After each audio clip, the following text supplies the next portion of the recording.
आज हमारा हंसे के मन करता। हंसे के मन करता हो? हाँ। तो लग गुदगुदा देता नहीं हंस ला। ना ना कुछ कहानी कह सुनी ला कि तू बड़ा हमदी के हंसावला। ओ हमारे असर है बड़ा। हाँ तो ला सुना हंस खाती एगो बात तारा कहतनी। कह। और जाना तड़ा चिन्ह तड़ा इंजनवा के हमारा टोला के। हाँ तो एक धके हमारा से का कहला कि गुड्डू तनी हमरो के एक धके शहर बाजार घुमा देता। अच्छा। हाँ तो एक बार कहनी कल बोकारो चले के बाद तू तैयार रही हो। जाए के तैयारी करनी गनी आरा बस स्टैंड। तो ये कहनी कि इंजन भाई चल बस तो लागल भैया पहले कुछ नाश्ता पानी कर लिया बस में कहाँ मिली ना मिली। हाँ तो गइल हाँ। आ सिंघाड़ा दूगो दबा दिलक। हाँ ओकर नाश्ता हो गई। हाँ अब हमारा जान जा कि हमारा पसंद है थी का। अरे हो जौन कटोरी लेके हाथवा में ना भीख मांगा लेखा खाई जाला। अरे हो अरे ठेला लगा रहेला और गोल गोल रहेला फोकाचा। आए फोकाचा काहे के तो फोकाचा आम फलवा हाँ। उस इंजनवा से कहनी कि वो काम करो तू जाके बसाव पे केनहू सीट रोक लो ये ऐसे कि फिर सीट मिली कि ना मिली। तो गमछिया हमारे लेलक कहलक कि दो गमछिया एगो पर धो दे एगो पर बैठ जाए। तो जान जा कि हम तो निश्चिंत रही कि चलो यार सीट रोक के रखल ही होई। अब बस के टाइम खुले के भइल तब का कह जाला हम गइनी बस में। अब ताकत तनी जेने पब्लिक बैठेला उन्हें यारवा हमारे लौकते नहीं के ना। तो हम तो बड़ा फेरा में पड़ने की लो भूला का गइल के ना। लेकिन देखो नहीं कि आगवा झगड़ा भइल बा जहाँ ड्राइवर बैठेला। तो उजा गनी तो देखो नहीं कि हमारे यारवा ड्राइवर झगड़ा कैले बड़ा।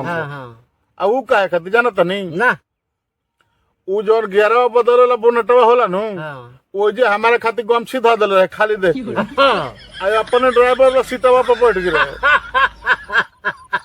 अब ड्राइवर अइलक बेचारा कहता कि ए भाई तो जगह देखी कहीं।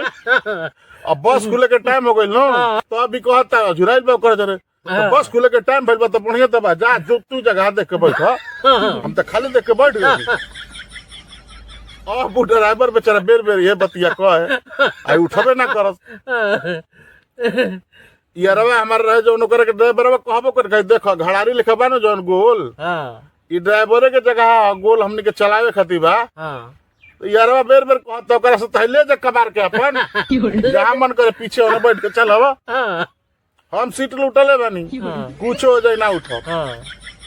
अब दोनों बाता बात यही खातिर कोइले बाणन सब मालिको भी रहन मालिक आ गिरन। मालिक उतना कह के बबुआ पीछे बैठ जा कहीं ई काहेला उठे जाओ। जान गेल कि मालिक हन तो कहते तू मालिक हबो।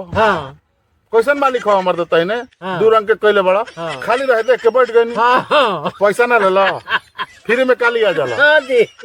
मालिक भइल बड़ा तक फ्री में का तार बसाव पे जाई सीट खाली रहे बैठल बने खाली रहे बैठल बने दोगुना ले लो पैसा लो दोगुना पैसा ले लो भाई ओड़ल बा अपन बात पर काहे लास्ट में हम कहनी ये यार कान में कहनी ये यार बड़ा बेइज्जती होता। चुप मर्द तू तो खत्म आदमी बाड़े तो देला साहब रामसी की ला सीट देख के कतई रोकी हो हमरो कले बने तारा ला अपने बैठल बानी तूरे मर्द तइने ना ना हट हट हट हम समझ ले कतिनो ड्राइवर कहला कंडक्टर आके कहला कि अरे भैया पीछे बैठ जाए।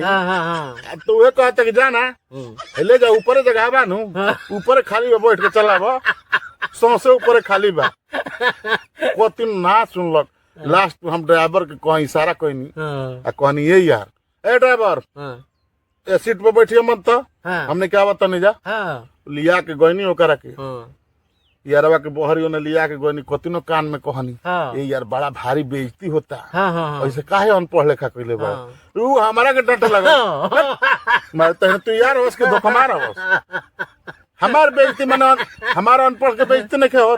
बताओ हम सीट रोकले रही अब 100 आदमी बाजार में एकदम छाप लेलन हमारा भी।